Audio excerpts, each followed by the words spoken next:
and welcome to the David Thompson Show, fighting tyranny one day at a time.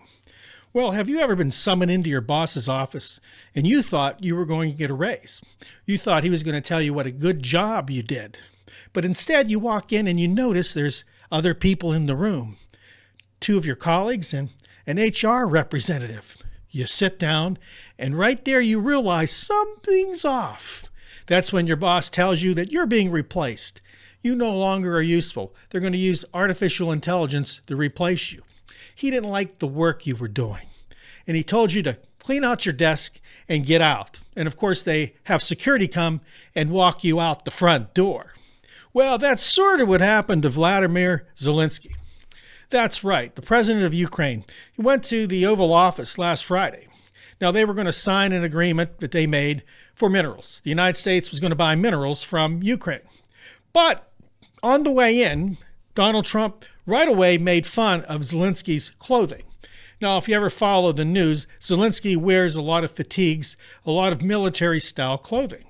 And he did the same here. He's done it since the beginning of the war to show solidarity for his soldiers fighting on the front lines.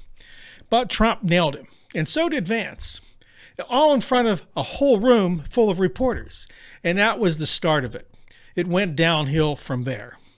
What was this about? Isn't Ukraine an ally of the West?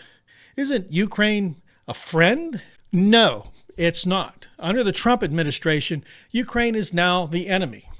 Zelensky is now a dictator. And they don't want to support him in any way for this war, but they want their minerals.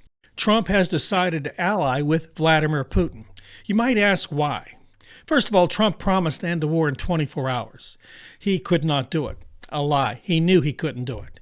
You see, Ukraine's not going to sign any treaty with Russia as long as there's Russian troops on Ukrainian soil. He wants to hang out with his best buddy now, Vladimir Putin. Vladimir Putin's similar to Donald Trump. He's an oligarch. He controls Russia as Trump wants to control the United States. They're kindred spirits. Before I go on, let me clear this up right away. It was not Volodymyr Zelensky that started the war in Ukraine.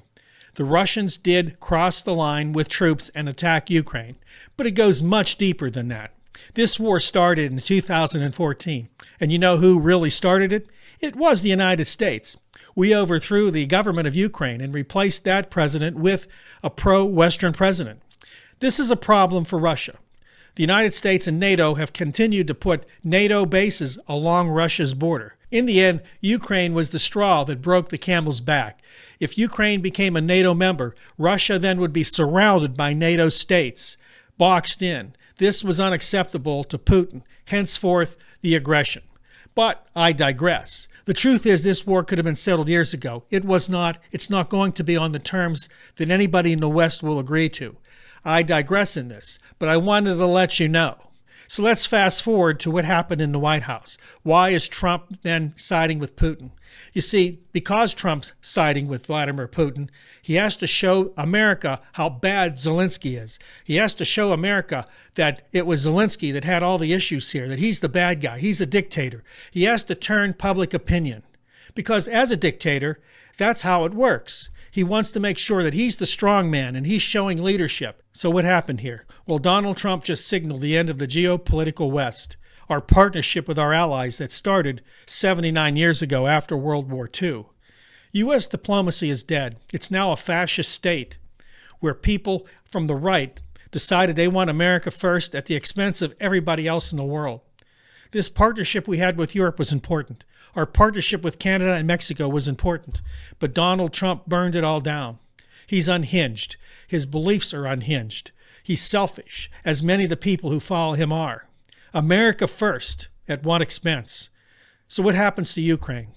Well, that's going to be seen. We'll see what Europe does to stand up for Ukraine and for freedom there. We'll see if Ukraine will last. We'll find out what Donald Trump's plan for peace is. Except the problem is his plan for peace doesn't include Ukraine at the table. This is crazy talk. This is a dictator talking to another dictator. This is the way this world's going. We're heading towards anarchy. We're heading toward fascist states across this world. It's time to stand up for freedom, folks. It's time to stand against tyranny. That's all the time I have today. Don't forget to like, subscribe, and share this video. God bless you, and I'll see you next time right here on The David Tomsic Show.